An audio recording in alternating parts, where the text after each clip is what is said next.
And 3, 2, 1. How you doing, everybody? God bless you. This is Eric, and AKA Wolfbitten, and we're here with William Cuthbert, a very good friend of mine. I haven't seen William on my channel in a very long time. Of course, my channel was taken down a while back because of hate speech. They called it. So I haven't seen. We don't. We don't endorse hate speech, of course, but that's what they took down that channel for. So how are you today, William? Yeah, I'm good. And it's been such a long time since I've come on one of your streams. Obviously, because your channel was taken down. But yeah, we used to have some fun. Well, I'm very glad to have you back on my channel once again, and we're starting brand new, fresh. I guess you could call today zero, and aside from the fact that I do have a couple of little things on here that aren't, don't have no production value, but that's okay. Today we've got a really interesting discussion. We're going to be discussing a wide variety of things. One of the things we're going to be talking about is Facebook community standards. So, what do you think of Facebook community standards? Bizarre. Bizarre to say the least, yeah. Very bizarre. Because some things that you thought would be censored go through, and some things that ought not be censored, are taken down. It's so bizarre. Yeah, it's really bizarre. They seem to target certain audiences or certain people that certain members, certain groups of people more than others. I can give you an example. I was recently put in Facebook jail for 30 days, and not that matters to me. I don't do most of my talk on Facebook is in the chat anyway. I don't do a lot of posting. I've found that a lot of my posting on Facebook, a lot of posting is just fruitless. Except when it comes to sharing with friends and people that you know, people that you love. So, have you ever heard of I've got a hilarious story for you. There is a group called Nemesis on Facebook. Have you ever heard of them? No, not until you brought it up. Well, it is quite a funny name when you consider everything. Let me tell you a little bit of a story. A while back, a friend of mine, he and I used to actually be better enemies, and we debated all the time against each other, and we didn't really have much respect for each other. But after a while, that changed, and now we've developed respect for one another. We still have opposing points of view, but we do have a sense of respect and friendship toward one another. So that's a good thing, that's a positive thing that came out of Facebook. Well, he recently contacted me and said, Eric, how would you like to debate somebody? And you know how I like to debate. I love to debate. So I said, sure, I'll be happy to. And he says, well, there's this group called Nemesis, and they really think that they know their science, and really they're just a bunch of internet bullies. So I said, well, that's cool. That's cool. I'll be happy to debate them.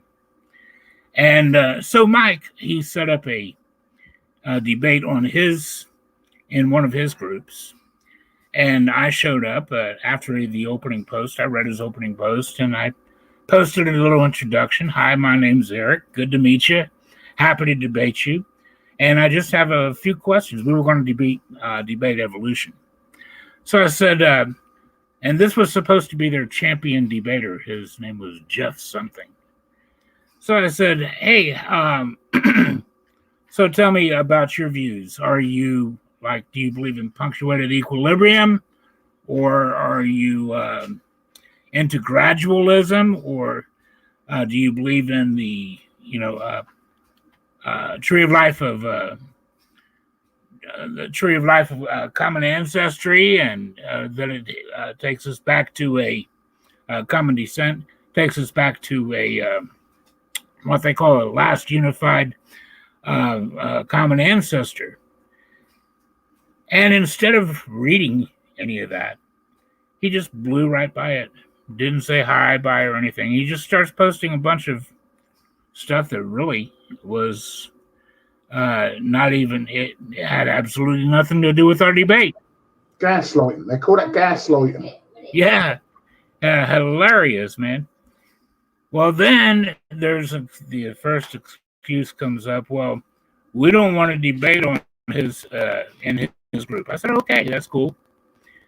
Come on over to my group and we can debate.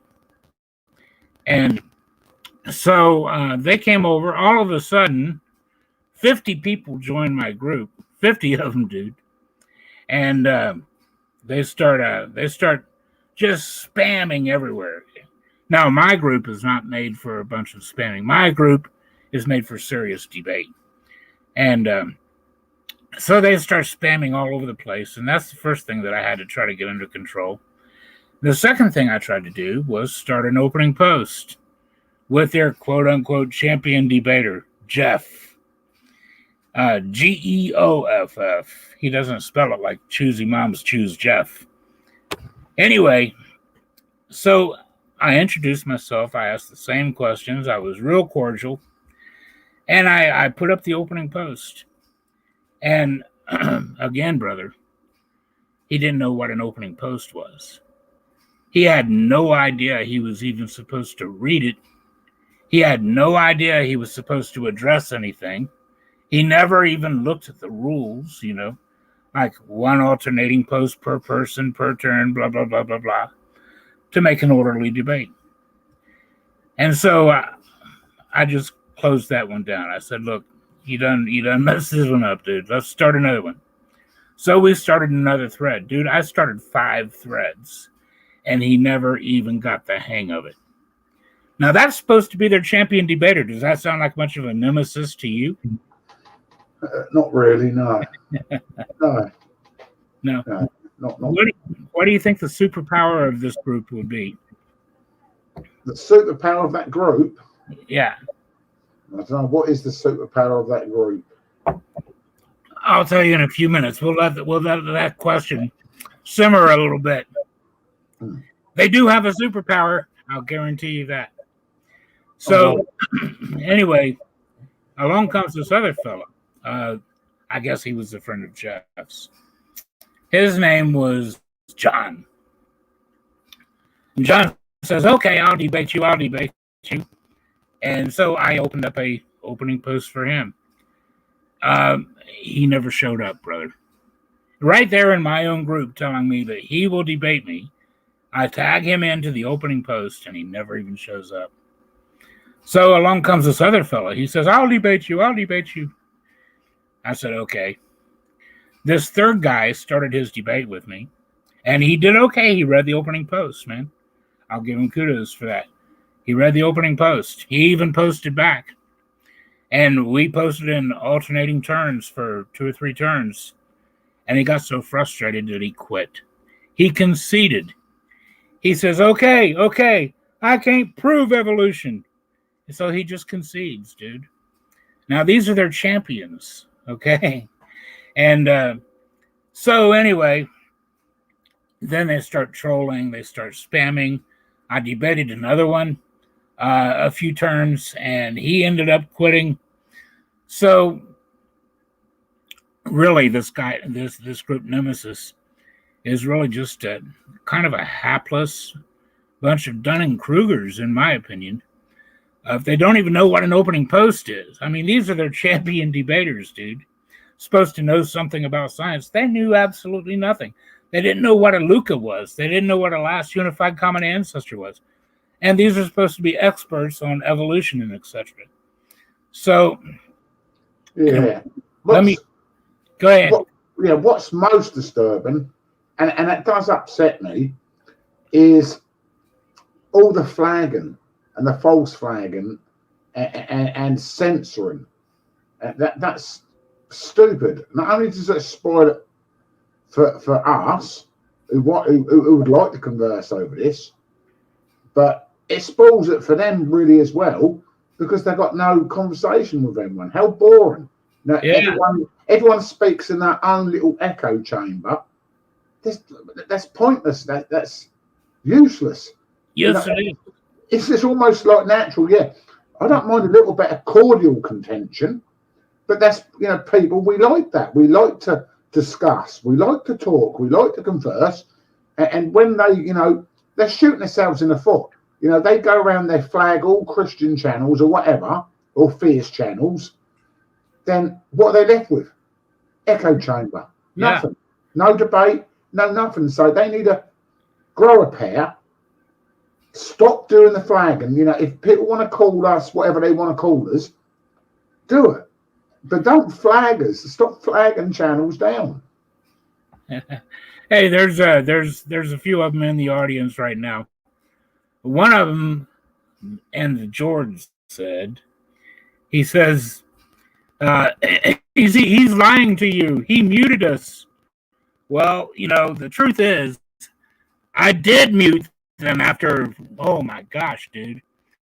You give Jeff 5 attempts to come in and say something intelligent, and he can't even respond to the opening post. You give all these others the opportunity, and they quit right in the middle, and then they start spamming all sorts of nonsense to try to take over the group, dude. You're doggone right I muted him after all of that. I said, that's not what this group is for. This group is here for debate, real serious debate. If you can't do that and you just want to spam this page up, you're not going to speak. You have to earn your right to speak here. At least be able to stand up and have a common sense debate. That's what this group is for. You've seen my group. You know that that's all we do. We don't have a bunch of nonsense there. We debate. So they're saying, yeah. Well, you won't. You muted us. Well, yeah. If you talk with some common sense, if you'd stand up to your debate, if you'd actually debate, you wouldn't have been muted. And this one guy said to George, his name is Jordan Sweet, or Jordan something else. He went by 2 or 3 names. Anyway, I actually challenged him to a debate. And he said, I accept, but he wouldn't do the debate either in the group or on my channel. And now I'm just starting this channel, I've got to put debates up on it. But guess what? He says he accepts the debate, but he wouldn't accept it unless I went on the channel of one of his friends, another member of Nemesis. And I have to laugh every time I say the name Nemesis. It's just ridiculous, man. A bunch of Dunning-Krugers that think they're a nemesis. But anyway, this Jordan dude, I said, no, dude, you'll come on my channel. Why would I come on to, your group's channel? So he says, well, this guy's a third party. Well, no, he's not a disinterested third party. He was a member of their group. His name is Michael Toon. SC Toon was the channel I was invited to. But I talked to him. His name is Michael Toon. I talked to him a little bit. And he says, yeah, I told Jordan that he really needs a little more experience if he's going to be on debates and stuff, on my channel. So I told him, well, do you have any other people that would be interested? He says, well, I'll look around. I'll see if anybody else is interested. And he contacted me a couple days later.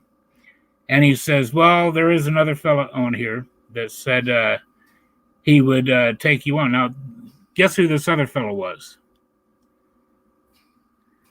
Who? You remember a couple of weeks ago, I had an atheist invite me onto his channel because he supposedly wanted me to share how and why I came to Christ. Now, this was an atheist. And then he wouldn't let me speak. He kept trying to mute me while I was on the channel. That guy wants to debate me. After he wouldn't debate or even talk on his channel. So I said, well, okay, I know who this guy is. So what happened to Jordan? Did he back out? So the same guy that's sitting here right now And the George said, he's going by on here, the same guy that said, well, I'll challenge you on his channel, and he's talking a big game right here. He wouldn't even debate me on Michael Toon's channel. I told Michael Toon, go get him. Go get him. I'll take him on. But he said no. So anyway, upcoming here, I will be taking on, well, check out what I agreed to. The guy I'm debating is part of their group. He's the atheist that invited me on to share my story about Christ and then wouldn't let me share it. The guy that is hosting it is a member of their group, and the guy that is moderating it is a part of their group. So I really don't care. I really don't care at all. We're supposed to be debating January the 8th, so on his channel. So let's look forward to that too. George says, lies, you refuse this debate. Well, I could share my Facebook page right here and show my conversation with Michael Toon. I told him to get Jordan, and he didn't. He got this other guy instead. Wait, you're live here now. The link's out here now. You've actually put the link out now. So what's forbidding them from coming in now? Well, he can come in right now. Yeah. So yeah, sure, I'll bring him on. But this is what brings us to his superpower. The superpower of nemesis, brother. I'm going to disclose it right now.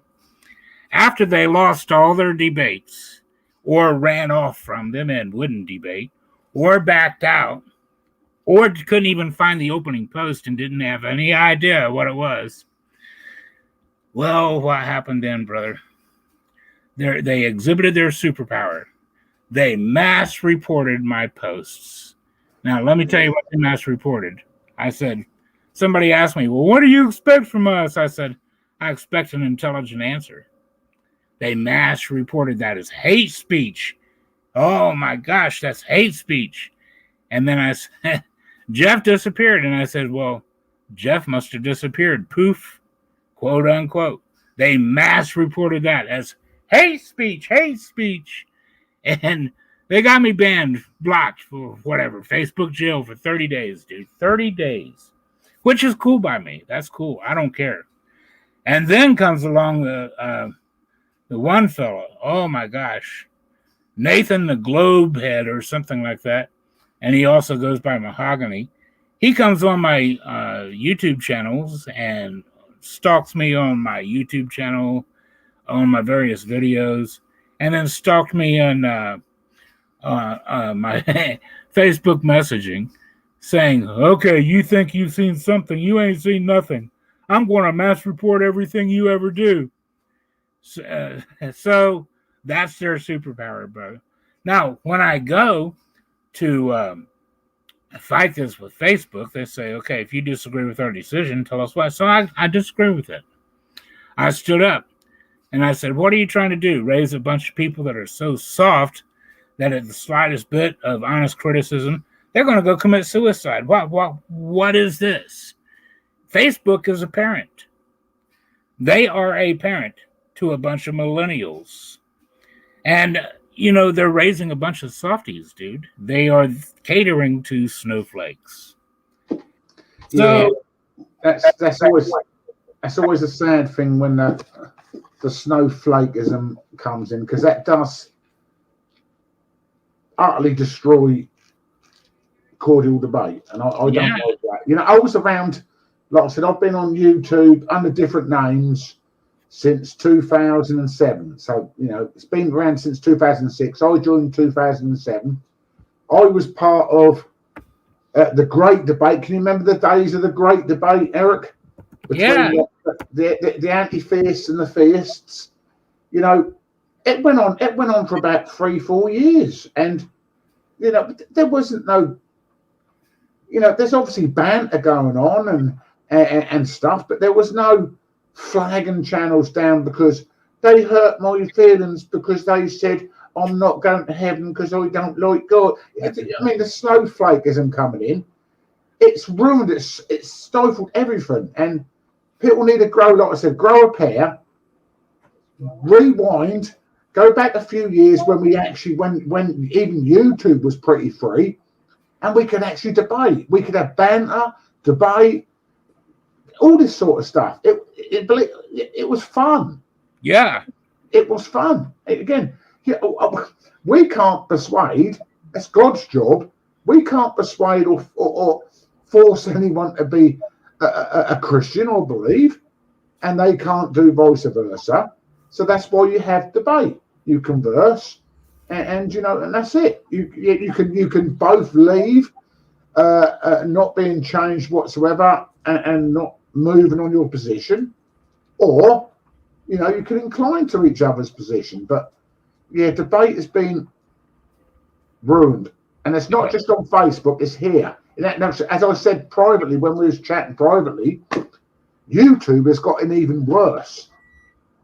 Because frustratingly, I've got a channel that I use for just open hangouts, and I've got a double strike on there because someone mentioned a certain ailment that's out there in my chat. I didn't even mention it on my stream, but the woke people, picked up a comment what was said on my chat in the stream, and I got false flagged to Kingdom Coming Back. Got myself 2 strikes, so I can't stream there now until March. Wow. Just because of the woke people. See, but that's not going to help anyone. It really ain't. They can play these pedantic games and silly games, but at the end of the day, they're going to land up being frustrated because, like I said earlier, all they're left with is their own echo chamber and own patting each other on the back group. That's not healthy for debate. That's not actually healthy at all. That's really not. That's a fact. That's a fact. And in my opinion, this shows a great need, a great personal need. But I'm not going to make any kind of medical diagnoses here. But I think it's pretty obvious that there is a medical need here, some sort of a need. And I don't know what it is, brother. I don't have any idea. But it seems to me these people are soft. They have to band together. They have to mass report. That's the only superpower they've got. It's certainly not intellect. It's certainly not the ability to communicate. Maybe they need to increase their testosterone levels. Yeah, like I've invited them on 3 times now while we're sitting here talking. They keep saying, but no, we're the only ones on here. They don't want to come on. But that's okay. That's what I expect. Which is why, brother, I accepted that challenge to go on SC Tunes channel and to accept him as the host, to accept another member, Schrodinger's cat, another of their group members as a moderator, and to accept the atheist that wouldn't even let me talk on his channel as my debate opponent. That's why I chose. That's why I accepted, brother. I have nothing to fear. The only thing that the only superpower they might have there to try to win this is not let me speak, and if they do that, they lose automatically. So we have a format set up. It should be okay as long as they stick to this format where we get like a 12-minute opening each, and then cross-examination 10 minutes each, and etc. As long as they stick to that, I feel very confident. I don't care what the odds are. Well, yeah. So it looks like they don't want to come on, brother. What would you expect them to? Oh yeah, I would have thought. Yeah, someone's got even if it's just a breaking of the ice, come in and say, okay, right, let's try and organise something. We'll try and do this, and just say hello. I thought someone to come in. The link's out there. We won't bite. Yeah, I won't anyway. Teresa might, but she's in there, so it don't matter. Yeah, they're entitled to come on. Yeah, I'll drink beer, but I won't buy it. Let me put the invitation in one more time. Yeah, put it in there in case. Yeah, Come on in, guys. you can highlight. You can highlight it now. Yeah, well, Now, when you put the link in, you can click on it and you can highlight so it's on the top, so no one can miss it. It's there all the time. Okay. I need to teach you all this StreamYard stuff, don't I? In OBS. Yes, you really do. And I'm going to have to figure out all of this stuff. Just getting started again. So a lot has changed. Yeah, a lot has changed since the old days of Hangouts. Yes. I would say a lot has changed. I never did use StreamYard before. No, same. Yeah. So I used when Hangouts went. I used OBS and used to screen capture private calls in Skype or Facebook Messenger. And then, like when StreamYard come out and was come to the forefront, then I used Access Easier. Yes, we have another guest popping on. His name is Andy. And he's one of the beloved. How are you? You're right. Hey, Andy. Hiya. How you doing? Welcome. Hey, good to see you, brother. How are you? Yeah. Okay. I'm up at stupid o'clock in the morning, so I'm just going to pop in and say hello and kind of goodbye.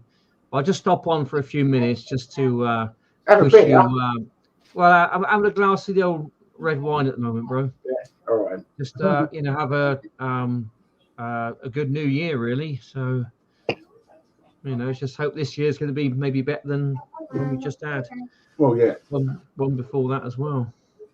Well, Happy New Year, Andy, and Happy New Year, William, and to everybody out there, Happy New Year, even to Nemesis. Happy New Year, Nemesis. Happy New Year, Nemesis. Yes. Nemesis. Yes. Nemesis is a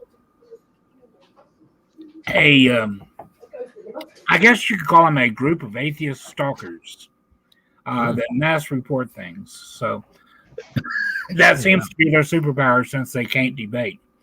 I'm inviting him on right now to debate a bit, or at least just say hi. And come on in, Nemesis. Yeah, come on in, guys. Come on in for a chat. We're nice people. Yeah. Mostly. Yeah. Just keep away from the religious people. Keep away from religiotards. They're not nice. Yeah, we don't like the religious folks. We like the Christians, real ones. Yeah. We like people who actually want to converse and debate cordially. We like that sort of people. Yeah. Yeah, when my idea of a debate is evidently not the same idea a lot of people have for debate. I do know a lot of people that their idea of a debate is how to win an argument. Yeah. That's purely what it's for. Yeah, that's pointless. Yeah. If you're wrong and you win an argument because you're more intellectual, etc., it doesn't make you right, does it? That's right. No. They don't get to the truth, do they? Doesn't get to the truth. Yeah, I don't. This is why I'm a bit of a kind of spanner in the works, because when I used to do debates, I didn't come from a haughty, flaughty kind of high IQ, super intellect, position. I came from a commonsensical layman's position, and I just call it as it is. Yeah. They could walk. People could walk the floor with me intellectually, but it doesn't stop the truth. 1 + 1 is always 2, and if you're intellect, you could make 1 + 1 equal Common Core American Math 7, but it doesn't make it right though. And this is the thing: you don't need to be a super brain intellect to know what is right, what is wrong, what is common sense. You don't need to. That's right. One of the things that when I was invited on that Atheist channel recently to share how I came to Christ, and that's what he asked me to do, legitimately. Yeah. He asked me in a Facebook group if I would come on and share how I came to Christ. I said, sure, I will. Yeah. So, I went on for that purpose, although I told some close friends, I pretty much know this is a setup, and that's not really what he's wanting me to do, but I'm going to give him the benefit of the doubt. And so I went on, and when I started to share it, he stopped me and he says, well, this is all anecdotal stuff. And I said, well, this stuff wasn't meant to convince you of anything. Mm-hmm. My experiences from God were meant to get my attention, not yours. And so then he started going on about it. And I said, well, okay, well, let me ask you something. Do you have parents? He said, sure. I said, prove it. And of course, he can't prove that over the internet that he has parents. Of course, common sense tells you he does. Oh, yeah. But yeah, but if I decide to, he says, well, I can show you pictures. I said, how do I know that's your parents? I don't know that's your parents. You could be making that up. You could have photoshopped it. Yeah. You know? Well, I've got recordings. Well, how do I know that's them? I put it this way. I could have certainly photoshopped it because I'm a little bit naughty. I'm good at Photoshop. You are very good at Photoshopping. But, you know, I was just trying to get the point across. If I've got my mind made up to, there's no way you can prove over the internet that anybody is your parent or that you're even a human being. You might be a program, you know. So there's no way that you can prove this kind of stuff. And I tried to get this stuff across to him. But when I debate an atheist, guys, I don't debate them from a religious point of view. I don't debate them from the point of view of the Word of God. Why? Because that does an atheist no good. They don't believe it anyway. Or at least they say they don't. So when I debate an atheist, I debate them from where they stand. I debate them from a scientific position. And the truth is, they can't stand under that position, brother. They can't prove their position through science. As a matter of fact, science, when you hold their feet to the fire, science proves they don't have anything to prove abiogenesis or evolution. Nothing. So, you know, that's generally what catches them off guard when I'm debating them. But I see they still don't want to come up. I've even said, come on in and have a beer. Yeah. Now, I'm just drinking coffee, but I can guarantee you guys, Bill and Andy are good people. They would share with you. Yeah, we'd share. Come on in, you get a beer. Well, put it this way, you get to see me drink a beer anyway. You have to bring your own beer, but yeah. You know, oh dear me, yeah. Oh, come on in. I don't know what else we can do to encourage these people to come on in. I'll put the link in there one more time. Come on in, guys. We like you. Yeah, we don't shout at people. Andy certainly don't shout at people. He's a universalist. Andy's a universalist, so the atheists are going to heaven according to Andy anyway, so Andy certainly ain't going to shout at him. Yeah. So, you see, all of us disagree on something here, but we all get along. So, you know, there's no reason why. You know, I've got atheist friends that I get along with. One of my real fond friends used to be an atheist, and when he converted from atheism, he didn't choose Christianity. He chose paganism. Oh, really? He knows that I love him as he is. I love him as a brother, and I accept him as he is. I don't argue with him. I don't fight with him. But he knows too that my desire is that one day he'll be a Christian. Oh, yeah. And so, you know, I'm just glad he's not atheist anymore. At least he made a step up. You know what I mean? Yeah, stepping stone. He's took the first step. Yes, absolutely. Yeah. I will say this.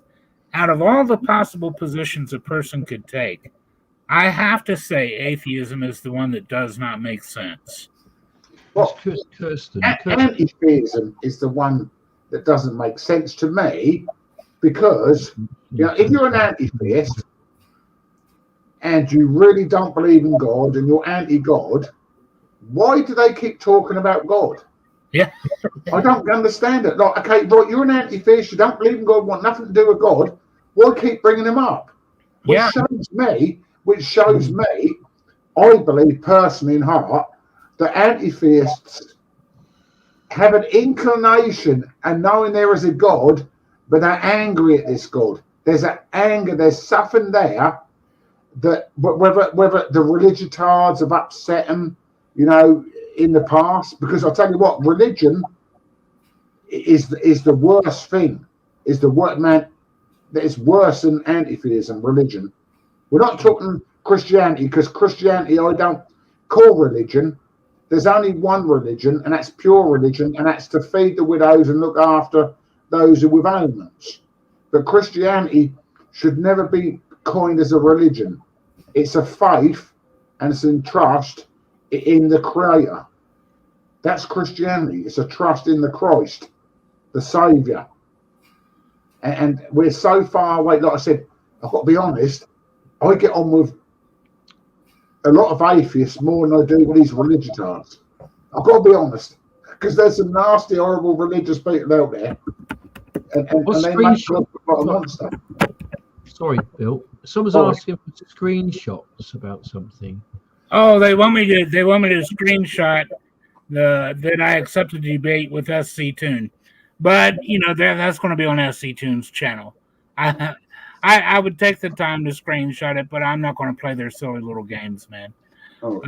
The Tune is their buddy. He runs with them. He knows them. They can ask him. He will tell them whether or not he's accepted or not, or whether or not he is scheduling me on or not. It's going to be January the 8th at 8 p.m. Eastern Standard Time. Okay. On the channel SC Tune. I'll put that in the description later. But you know, I don't mind going in. Now, speaking of going in against odds, and speaking of community standards and etc. You know, when I told Facebook, when I tried to reply to Facebook, why are you tagging me for this stuff and putting me in jail for this stuff when I'm just responding, number one, and I'm being threatened with continual harassment, with stalking, and with continual mass reporting, number two. And you know they wouldn't let me report that. Isn't that something? Yeah, welcome to my world. Yeah, absolutely. I'm not, because Facebook, my YouTube channel is a lot bigger than my Facebook channel, so I do most of the stuff on YouTube. But in regard to Facebook, I just hate the fact that people do this stupid stuff. I've only ever got a 24-hour ban on Facebook. That's the worst I've got. And that's why I said to you earlier, YouTube is worse, because I've literally, over the years, I've hemorrhaged channels.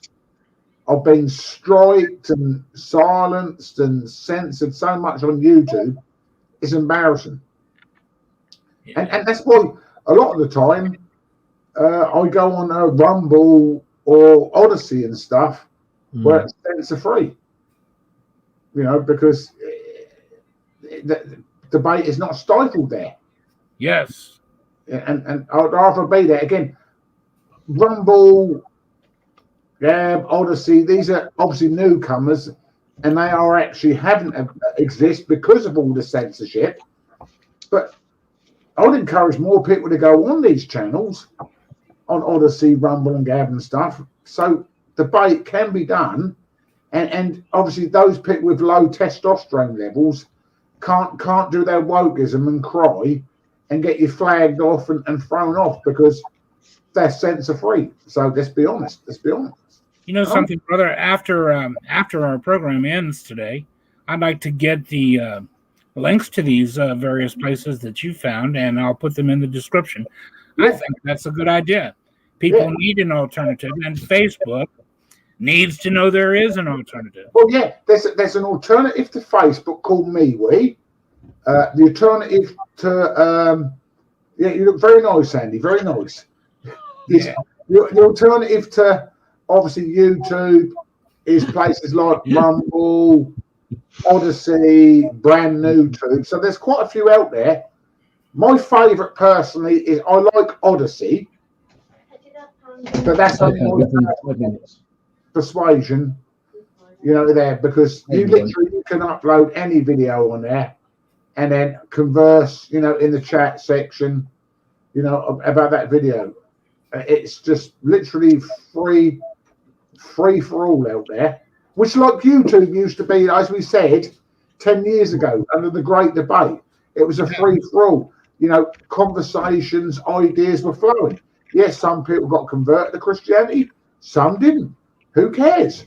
It's not my job. I can't save anyone. It's Jesus' job to do that. Amen.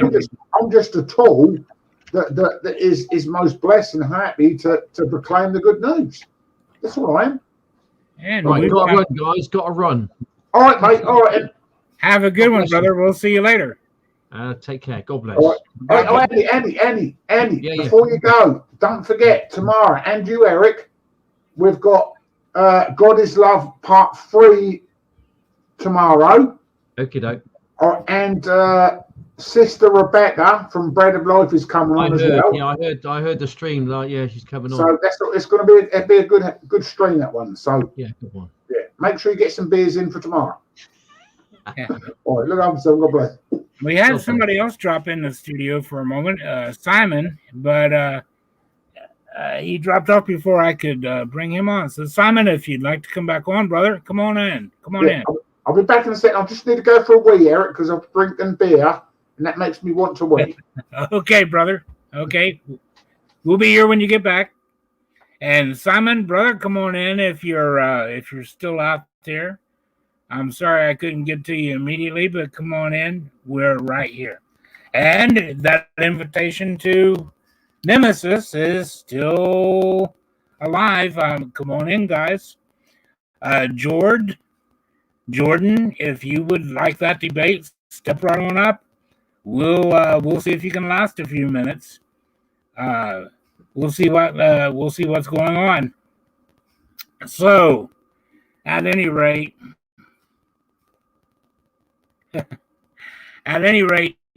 we welcome anybody that wants to drop on. I don't care if you're a friend or a foe. It doesn't really matter. And my goal is, I don't care if you consider yourself an enemy. I really don't. I'm not your enemy. You can be considered my enemy if you like, but I'm not your enemy. I'm here to talk to you, and I'm here to talk common sense to you. I'm not going to talk a bunch of religious stuff. We're going to examine what you believe and why. And does it stand up to science? And let me tell you, it doesn't. It doesn't. I challenge any Nemesis member to come on. So, Simon, how you doing? How's it going, Eric? Happy New Year, dude. Happy New Year. Good to see you. So what do you think of all this? Well, I mean, years ago, I started, I thought, you have to have alternatives when it comes to science, because let's be honest, science means that you want to know. It doesn't mean you know. It means you want to know. I mean, so essentially you're saying you don't know. When you say you practice science, that means you don't know.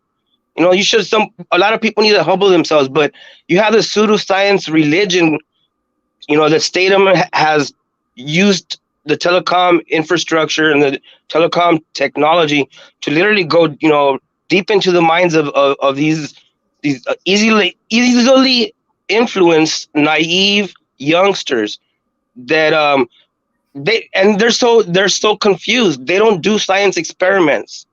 It's based on faith and hope and trust, mainly trust. And when you try telling everyone these words are synonymous, so when someone says, I believe in science, you're literally like, you're destroying everything that science stands for by saying that. That makes no sense at all. And so I started the Flat Earth versus Sphere Earth groups years ago with Daryl Fox and Thomas Jans Hands and Antonio Diaz, a couple other people. And I never actually told anyone to become a flat earther, not once. I tried explaining as an alternative model. And here's where they believe that they have the ultimate model, or that they gain, they reach the pinnacle of knowledge, or that they behold some marvelous, magical force upon others with, because they're reciting. And it's look, indoctrination really just teaches you to, or trains you, I should say, or programs you to recite. That's all they're doing. I mean, they're no different than somebody that's, reading out of the Quran or reading out of the Bible. Everything is based on faith. And these atheists, their main faith is in hope that there is no faith. Yeah. You know something I find really odd, brother? This is what I find really odd. You have this group of atheists that say, well, I stand on science. I believe in science. Now, on face value, I'll accept that. But do they know what science is? That's the question. Now, when it comes right down to it, here's how I define science, and I challenge anybody to prove me wrong. Science is, number one, based on observation. We have to make an observation, and that's what science is all about. Science, at that point, causes us to look at that observation and to try to come up with the best hypothesis that best explains that observation. That's step two. Now, some people say at that point, we practice science. Well, no, you haven't. No, you haven't. So far, you've used your imagination to try to figure out, why do I observe this thing? And that's all. Only your imagination is at play at that point. Your observation and then your imagination to develop your hypothesis. Then comes the most important thing that actually turns this into unbiased science. If it's going to be unbiased science, then it has to be falsifiable. Now, that means that it has to undergo a falsification process. Now, a lot of novices to science will say, well, you can run all kinds of tests on this. Well, no, that's not necessarily falsification. A falsification process means that you're going to run this through such a stringent test that you're actually trying to prove it wrong. Scrutinization, yes, sir. Yes, and this process has to have the true potential to potentially prove this hypothesis wrong. And if it doesn't have that potential, it's not falsifiable. Period. Right. So here's my point in saying all of this.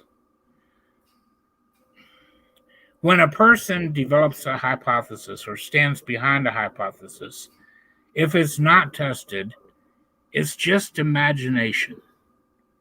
That's all it is. It's pure imagination. Now, there's an evolutionist that actually wrote a book on evolution, and he's toured the world with evolution. He's passed on now. He was the senior paleontologist for the British Museum of Natural History. So if anybody knows anything about evolution, it's this guy. And when he wrote his book on evolution, he didn't include any pictures of transitional fossils. And he was asked why. And what he said was, look, when it comes right down to it, it's just not even science. Because you can come up with all kinds of reasons why you have natural selection leading back from the Luca, last unified common ancestor, to the animals we have now, and how all these things fit in a phylogenetic tree that's imaginary, based on imagination now. He says, but you can't call that science because there's no way to put them to the test. Now, that comes from the former director, the senior paleontologist of the British Museum of Natural History. So That's a very important thing to remember. And I don't think that most atheists, evolutionists, bear this in mind. And to be fair, there are Christian evolutionists too. But the same applies. I don't think they even know this. To be fair, science came from out of religion and Christianity and whatnot. That if you go back to the Royal Society, that was what 1663, 1664, something like that, and their motto was on no one's word, basically meaning trust no one or trust no man. And these guys were hardcore religious people. Yeah. They were the ones that started doing the science experiment, and they were natural philosophers. There was no such thing as, oh, you're going to get paid to try to figure out reality. You didn't get paid for that, and that's why it's so corrupt right now. The fact that people are trying to make money, it's monetized. It's a monetized ideology now, and it's no longer a practice, an actual practice. Now it's just indoctrination, and they're just rambling on and reciting stuff. And then when you actually read off what they actually have twisted off, you come to realize that they're just when you read the Origin of Species, Darwin himself said that a creator. There was different revisions, and like 2 or 3 times he added it, removed it onto the book. But he literally said a creator had started evolution. If that a creator breathed life into form, if not one life, many lives into forms. So even Darwin himself, used a creator because, like you said, your imagination, the Luca. How the hell? Like let's dissect one of the simplest, cell structures and keep it alive. It's impossible. It's this very simple life form, but yet you can't replicate it and you can't tell where it came from. Especially using this creationist ideology. And a lot of the atheists, they're literally creation. For you to say that Big Bang, that's a creation event. No matter, I don't care if you say dark energy created it, or if God created, or white energy. It doesn't matter. If you're saying it came from, if it was created, you are a creationist. So that is atheism. If you're claiming there's a creation point with Big Bang, or a claiming evolution also has a magical creation event, then you are not really an atheist. So it's funny watching these guys because they're so confused, and mainstream media has literally fucked off a lot. And excuse the language, mainstream media has really. I just wanted to say that if this is your intellectual equivalent, Eric, then the Earth is a globe, and you guys are idiots. What globe? I never said it wasn't. Where'd you go on? Why'd you have to gaslight anybody? When did you see the globe? That was a little bit gaslighty there to come in, make a statement as if it's fact, and then vanish off again without even a response. Yeah. That's almost like their science, because we know science. We know science, at least. True science has to have at least kind of certain steps. Obviously you ask a question, don't you? Then you have to perform the research. Then you've got to establish your own, hypothesis. Then you've actually got to test your hypothesis by actually doing it. Then you've got to make an observation. Then you've got to analyse the results and draw a conclusion. And then obviously you've got to present findings. And a lot of these pseudosciences, like, we call evolution, they fail. How can you perform a research on something that supposedly happened 28 trillion years ago? How can you even establish a hypothesis to something that's so bizarre and way outlandish it's embarrassing? How can you even test that hypothesis? How can you experiment in evolution? How can you observe it? I've got to be honest, I've never seen a horse evolved into a butterfly. And I'm only like 50 years old, but I'm sure my parents and their parents and their parents never saw a horse turn into a butterfly. It is literally, they're the ones who believe in magic and nonsense. Yeah. Real science, as I said, has certain steps. So if you want to know what a chemical reaction is in regard to different chemicals, you come up with the idea, put the two chemicals that actually exist together, see what happens, and you go through these steps. But evolution and all these other things, they fail on every single step, apart from literally that they literally ask a question and they skip all the way to present their findings. That's their scientific Right, so we do part 1 and we end with part 7, but we skip all the 5 actual scientific parts in between. Now let me make it. Yeah, that's exactly right. And let me make a further point, brother. You see, did we just not say that everybody here on this panel disagrees about something, but we still get along?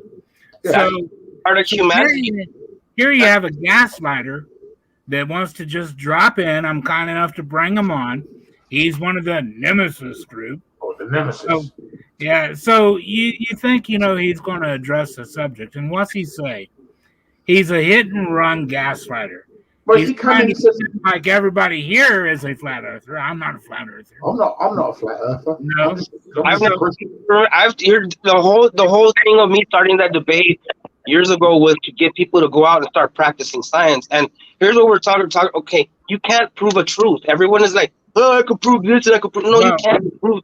Truths are not provable. Like, it's already proven. Well, that's not really the point. The point is, I mean, I don't understand. Rather than talk about the subject, which is Nemesis, not debating, and their superpower is mass reporting. And they take credit for zucking. Yeah, they take credit for zucking a lot of my groups, which actually isn't them. Yeah, well, that's what they do. That's okay. They can't hurt my group, and I don't care if they keep mass reporting me. I don't care if they keep me in Facebook jail for saying Jeff left, poof, or all I want is an intelligent answer. That's okay. Mass reported as hate speech all you like, Philip. It proves how weak you are. Yep. Now, we do have another, I guess he's part of Nemesis. He doesn't have his name up here, which I think is kind of cowardly. He's going by evolution is a fact, which is laughable. So let me go ahead and invite him into the stream here. Why do they hide? I don't understand why they hide their faces, their identities. Like, that's like some cowardly shit, man. For real. Well, yeah, it's cowardly, but that's okay. I'm giving him a chance to speak, and I'm here to talk to Simon. Okay, and who am I speaking to? Jordan. Jordan. Oh, this is Jordan. Is this Blake or Sweet? Different Jordan. Blake. Jordan Blake. Okay. And what would you like to talk, Jordan? We're not here to troll each other, dude. If you got some real science to say, then say it. If not, I'm not going to put up with your trolling. We can go out onto Facebook and the chat, and I can make fun of you with memes. Right here, we're talking some serious science. Rich from you talking about not trolling. Okay, so what we're going to do here, we're going to talk about science. I could be like the moderator. I can be like a moderator and say, "Come on, evolution is fake. Show your face. Be a man and show your face." I can't hear you very well. I said, "Be a man, show your face. Even open up the beer. Have a beer." Not right now. It's 12 p.m. I got stuff to do today. Have you got stuff? Oh, well, at least show your face and say hello.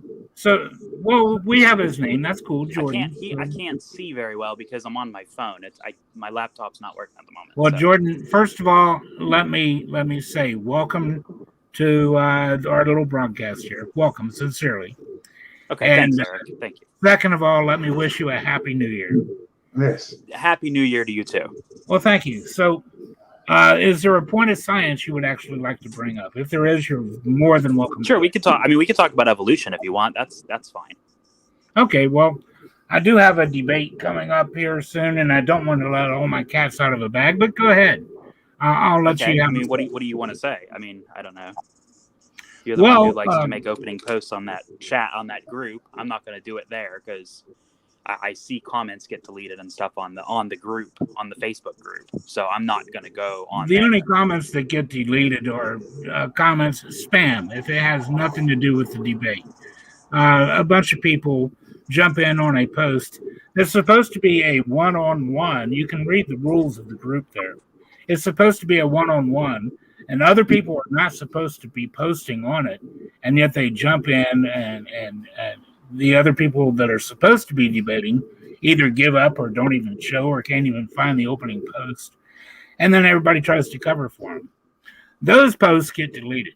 Yes, bet on that. So, but you're welcome to bring up any argument you like. Evolution is fact. I mean, what do you want me to say? Yeah, evolution. We can observe it. We can observe it in a lab with bacteria. Okay, well let's talk about what is evolution. What is the theory of evolution?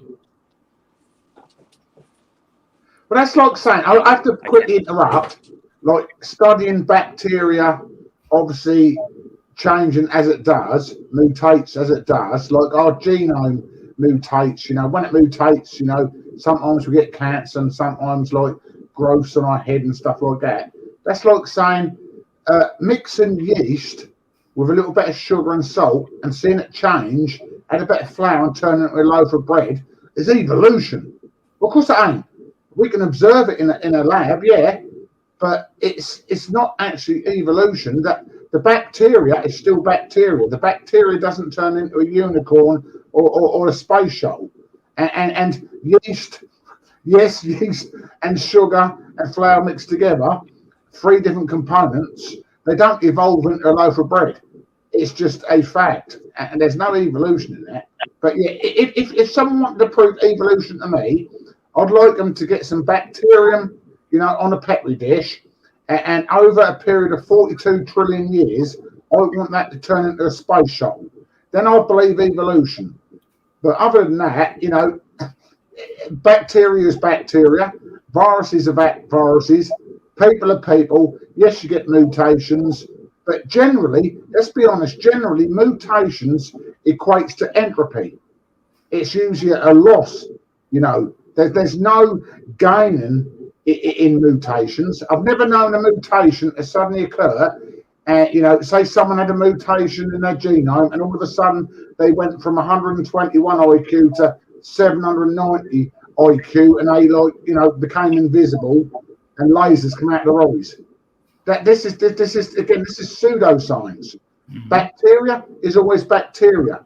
Viruses are always viruses. Yes, of course they adapt. Of course they change. They have to survive on a carbon-based planet. We are always people. Yes, we have different shapes and figures and colours and pigments and all that sort of stuff, but we're still humans.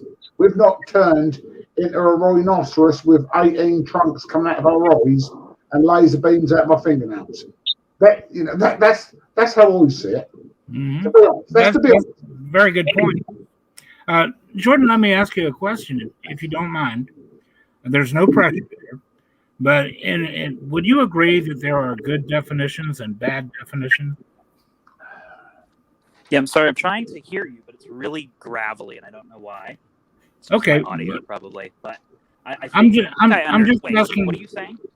Do you think that it's true that there are good definitions and bad definitions? Well, yeah, of course. I mean, flat earthers give bad definitions all the time. I mean, they conflate flat with level and.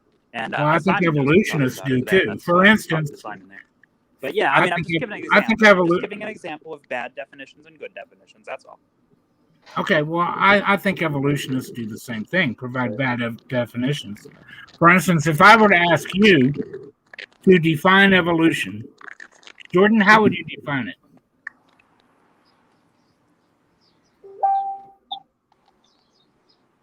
Are you still with me, Jordan? Yeah, it cut there. What did you say? Okay. If I were to ask you, Jordan, to define evolution, how would you define it? Do you mean evolution by natural selection? How would you define "quote unquote" evolution? Let's just say you're having evolution is just a change over time. You see, no, there you go. I think that is a cheap, dishonest definition. Okay, because a panel of metal sitting in the rain rusts, and that's change over time. That's not evolution. Now, evolution. Okay, if we're going to be honest about it, what's taught in schools, if we're going to honestly define evolution or Darwin's theory of evolution, it's not change.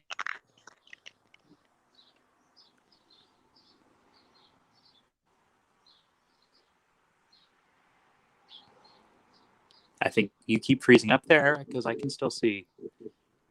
Good News Gospel moving. And Simon, but I can't see Eric. Yeah, I see him frozen. Yeah, okay. That we have a tree of life Oh, there he is. of common descent that leads back to the Luca and forward to all the life forms that we have today, whether it's plant, animal, insect, single-cell organisms. The Luca is supposedly the common ancestor of everything, every living organism. That is a definition of the theory of evolution.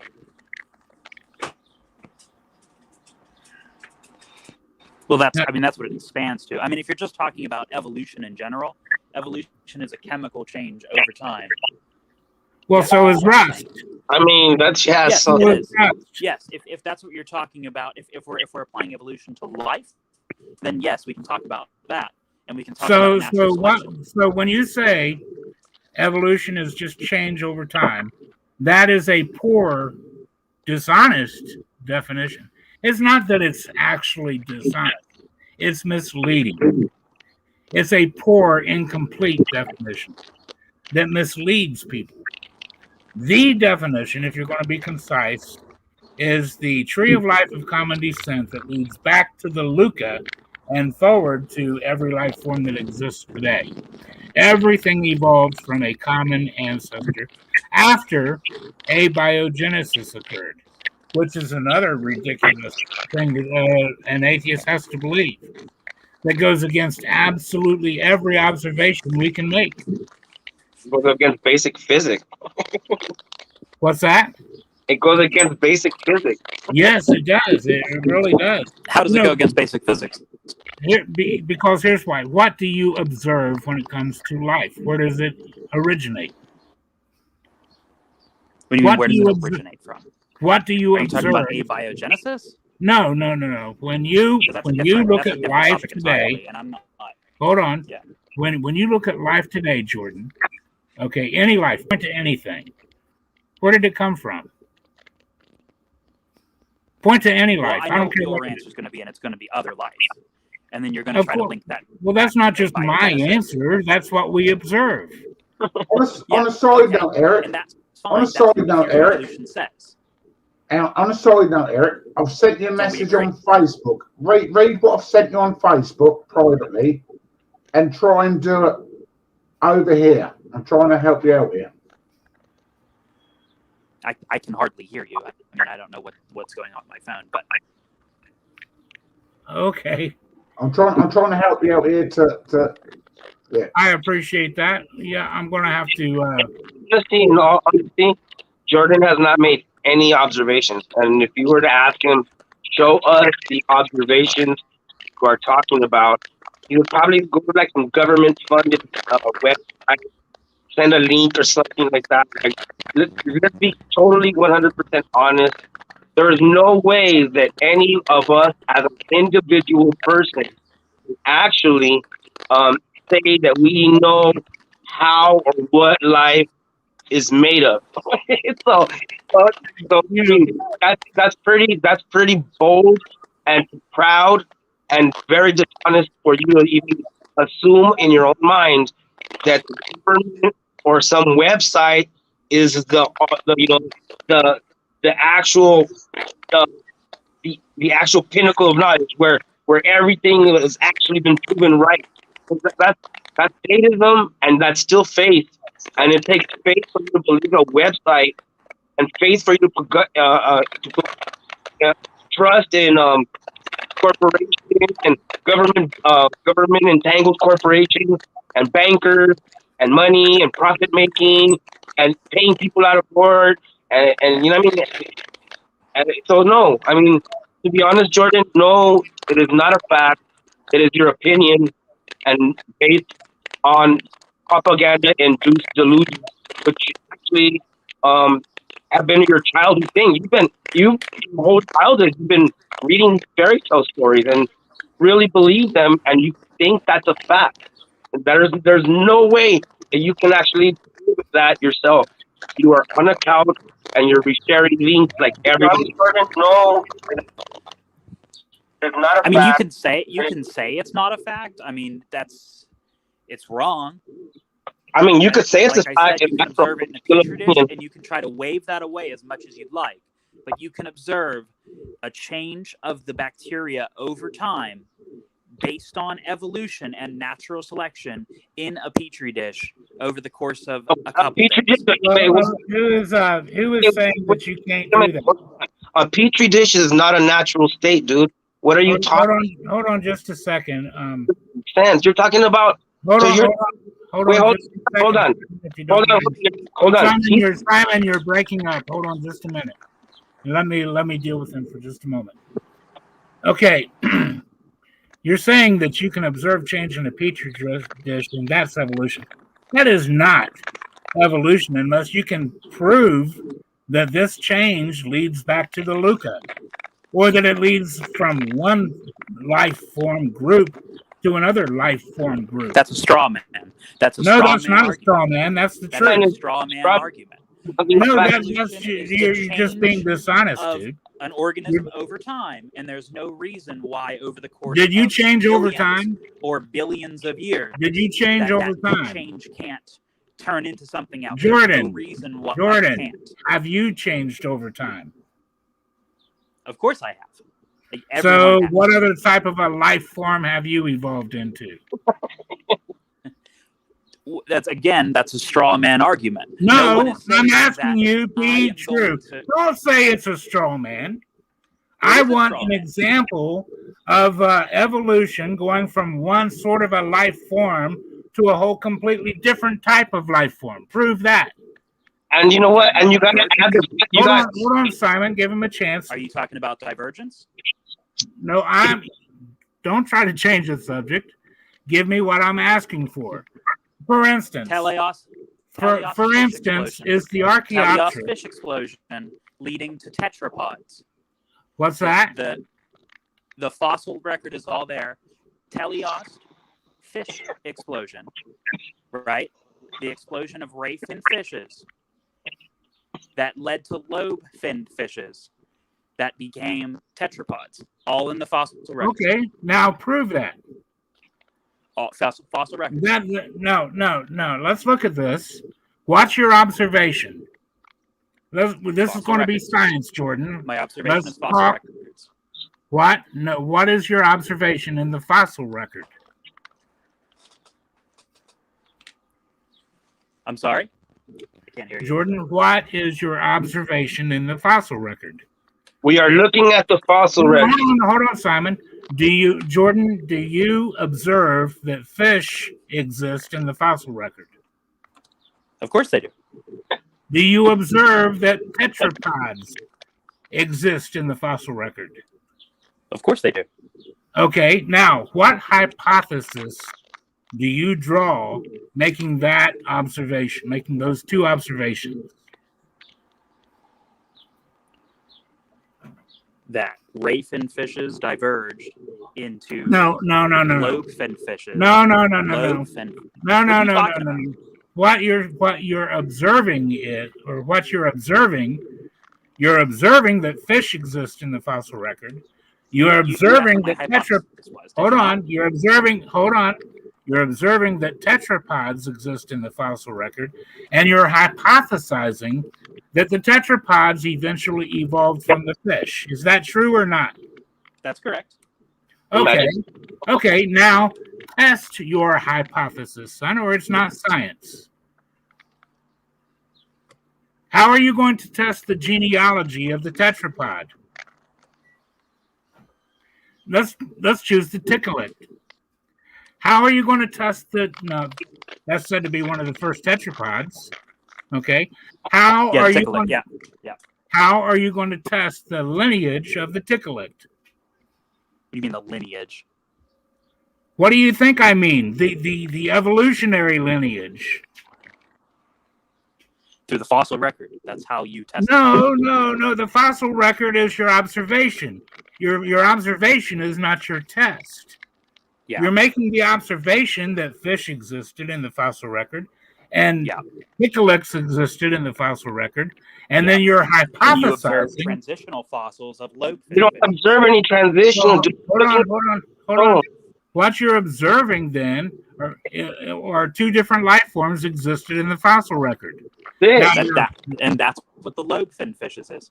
Now that then your hypothesis. His imagination. Tell him it's his imagination because he didn't get it. Hold on just a second, Simon. Nope. Lobefin fishes were larger. Guys, they had we're going to have bones. an orderly conversation. They crawled here. along the ground. Hold on.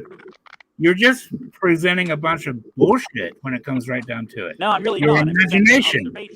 That is your imagination, Jordan.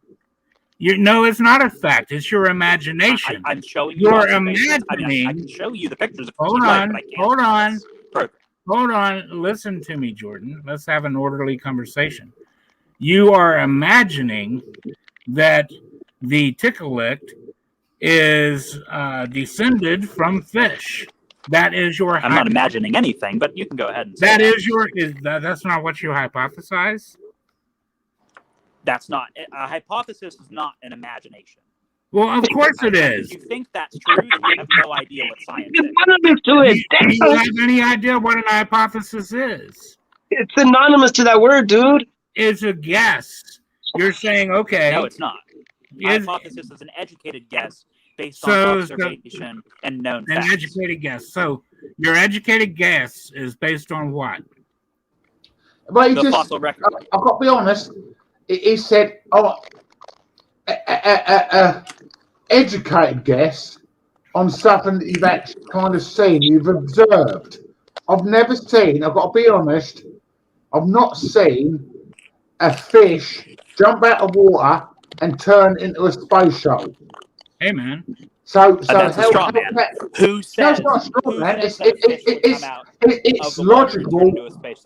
You do. Well, yeah, well, of course, because it has to. Obviously, it has to evolve, doesn't it? It's not gonna suddenly, turn into Uranus, is it? It has to evolve slowly over trillions of years. So it has to go to a space shuttle first, and then obviously the space shuttle has to grow satellites that can create a Genesis account and create planets. Because we've observed it. We've observed it. We've not observed anything. I've never seen a fish turn into a monkey. I've never seen plankton even turn into a fish. None of this. Why would you have to? You said it. You said it. Observe. You said it's a calculated, logical guess according to observation. You've not observed. I never said that a fish turned into a banana. No, it doesn't matter what you said. I'm using scenarios. What have you observed from some stuff and changing into something else? Tell me what you have personally observed. You know what I note here? I note here that Jordan doesn't even understand what we're asking for. Why would I personally? Can I do it? Oh, Eric, hold on. Let me ask Brother Bill a question. Brother Bill, why is this 3-on-1? Let's say, Jordan, pay attention to this question. It's pertinent. Brother Bill, if a lady appears before the judge and she says, Your Honor, you see this man here? He's short, squat, got tiny little legs and hands and arms. He's obviously the father of my baby, and I want to sue him for everything he's got for alimony and child support. Now, what is the judge going to do? Well, he wants to know if it's actually the actual father of the starters. Yes, so Jordan, what is the judge going to ask for? Evidence, my lord. Evidence, my lord. Absolutely. Jordan, no one can. Hey, in the chat, everyone's saying that no one can hear us. Jordan, I can hear. No, you need to listen real quick. Everyone in the chat is saying that no one can hear us. I can hear you. Jordan, the question is, when you go before the judge, when a woman goes before the judge, Jordan, can you hear me? I'm listening. I can hardly hear you, but yeah, go on. Now, when the judge or when a woman goes before the judge, YouTube can't hear you. Oh, they can hear me. Here's the question. Jordan, pay attention to the question, dude. The question is, when the woman takes a man before the judge and says, I want to sue him for child support, what sort of evidence does the judge demand? Well, in that case, which is irrelevant to evolution, usually DNA. DNA. So now you have your hypothesis. You see, the problem with Jordan is he doesn't want to follow science. He doesn't want to follow the scientific process. Because what he's done, he's made two observations. The first observation is that fish exist in the fossil record. The second observation is that ticklets exist in the fossil record. Now he develops his hypothesis. Well, I'm looking at these guys. So obviously, the ticklet is evolved from the fish. But now he has to put it through the test. Okay. There has to be a falsification. Jordan. For a minute. Hold on. There has to be a falsification test that has the potential of proving your hypothesis wrong. The only possible way to prove that the ticklet is or is not descended from fish is if you have those early fish, the DNA from the early fish, and the DNA of the ticklet. And you have neither. Therefore, your hypothesis is not even falsifiable. It's pure imagination. It's not even science.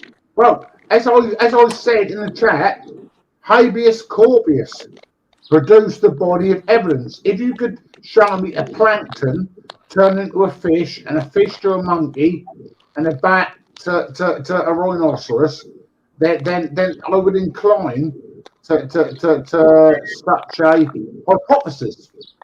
But it's literally, it stops at, it begins at hypothesis, and that's it. That's as far as it goes. So There's no body of evidence. Jordan, here's what you're doing, Jordan. You're saying, look, this right here is a stone of a rope, and you're like, this right here is a stone of a fish. Now I'm imagining that this turns into this. You got that? This is what you're doing. That is not like what we're saying is, here is the stone, and we're going to get DNA from inside the stone, and we're going to match it to this DNA. Now we have evidence that they are connected, not just because we see stone, but because we have biological evidence. Do you Simon, think Okay. you're breaking up awfully bad, Simon. So would you Go ahead. mind dropping off, Simon, and coming right back in? I'll let you right back in. You're just breaking up really bad.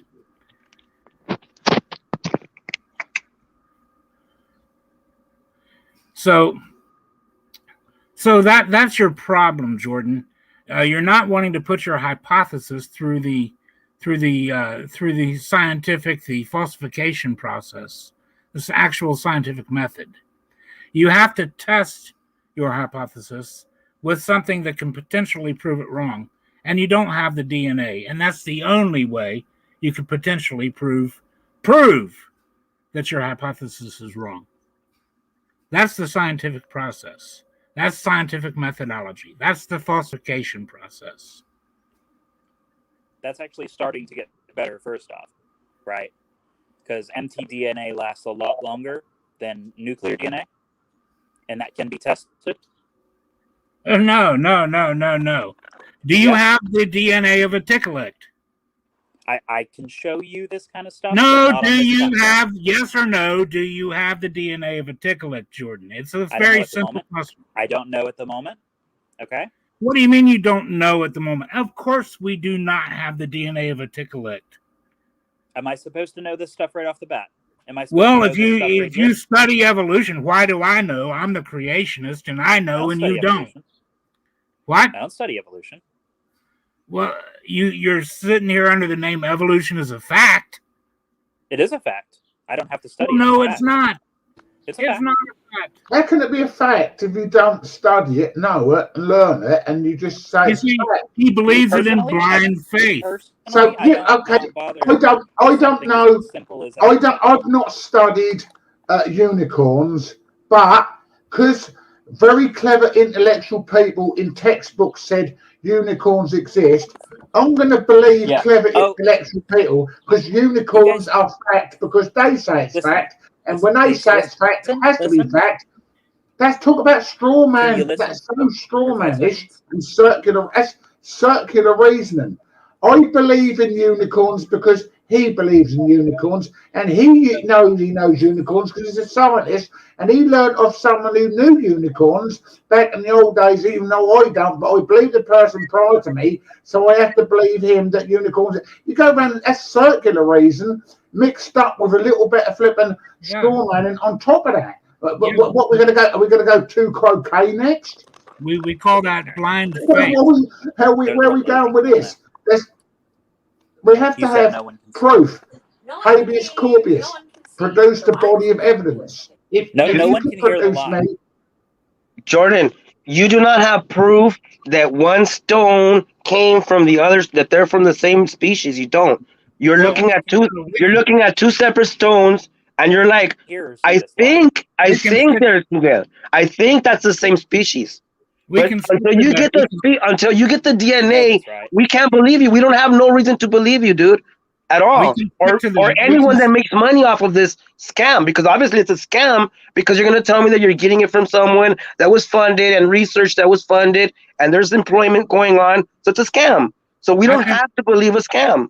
That's simple. I would like to stick to Jordan's example, though, just to be fair to Jordan, fish and the tetrapod. You see, Jordan believes in blind faith that the ticklet is descended from fish. He believes that with absolute blind faith. There's no test run on it. Do you understand, Jordan, how they decide what a transitional fossil is? Do you understand the process? I don't think you do. I'm going to explain to you the process, and you can prove me wrong if you like.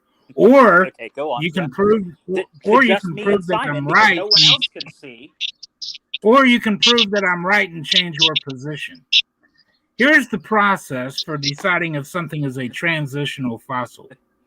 They go through. Now, let's use fish and the ticklet as an example. Okay, so they go through the fossil record and they say, okay, here's some fish. Now, then they go and they say, well, here's an early animal, but look, it's got fish-like qualities, but it's also got 4 limbs. So they say, it may have lived in the sea. It may have lived in ponds. We don't really know where it lived, but it's obviously related to the fish. Okay, now that's what they do. Now, why did they do that? Because they look at it. Okay, they look at it and they say, okay. Everyone says the debate's over because no one can see this for 20. Hold on. They say it's got fish-like qualities, and it's got the qualities of a land mammal. So let's just say that this is the first of all 4-legged animals. This is the ancestor to all 4-legged animals without one iota of test, just by looking at it and placing it on some phony, imaginary phylogenetic tree. No one can see you. No one can hear you. Who gives a shit? We can hear each other. No one can hear you. Yeah, everybody else can hear me. Who gives a shit? Aren't you on YouTube to talk? Yeah, I can hear everyone. I muted myself here. I muted myself here, and I put on YouTube, and I can hear it. Everyone can hear the screen, maybe apart from you. Then he's just trying to sidetrack the yeah, but I can hear it. It's called dodging, deflecting, and all that. I can even screen share if you want, Eric. Mute myself and screen share so that everyone can hear it. I can hear it perfectly fine. Yeah, I'm fine with it. Everybody else in there that I see that is not screen share on this part of Nemesis can hear it. So, at any rate, Jordan, you have blind faith. Okay. Now, you do have blind faith. I'll grant you that. You don't have any way to falsify. Well, at least he put his camera on anyway. I've got to give him his dues. He manned up and put his camera on, so I'm gonna get myself a beer to celebrate that evolution is fact. Actually, put his camera on, so good one here. Okay. I've got to respect people that actually man it up, because you get so many bloody woke people that ain't prepared to man it up and have a good conversation. Oh no, he's gone now. He's bloody gone. I was about to give him props for showing his face, dude. Jordan, I was about to say, dude, hey, good job, bro. But I guess, man, you just dropped right off at the wrong time. I'll tell you what. I'm going to get myself a beer ready in case he does come back. All right, so I'll be back in a minute. Yeah, that sounds pretty good too. Yeah, we have somebody else that evidently backed out of the debate. He calls himself One True Jordan. I'm going to let him on in a moment too. But so hang on, Jordan. I'll let you on. The thing is, though, we just saw the first Jordan. Okay, the first Jordan thinks evolution is a fact, and yet he doesn't want to apply the scientific process, scientific method to his hypotheses. He barely knows what a hypothesis is. Okay, right. And he's claiming evolution is a fact. He doesn't have any idea that he has to put what his observations are.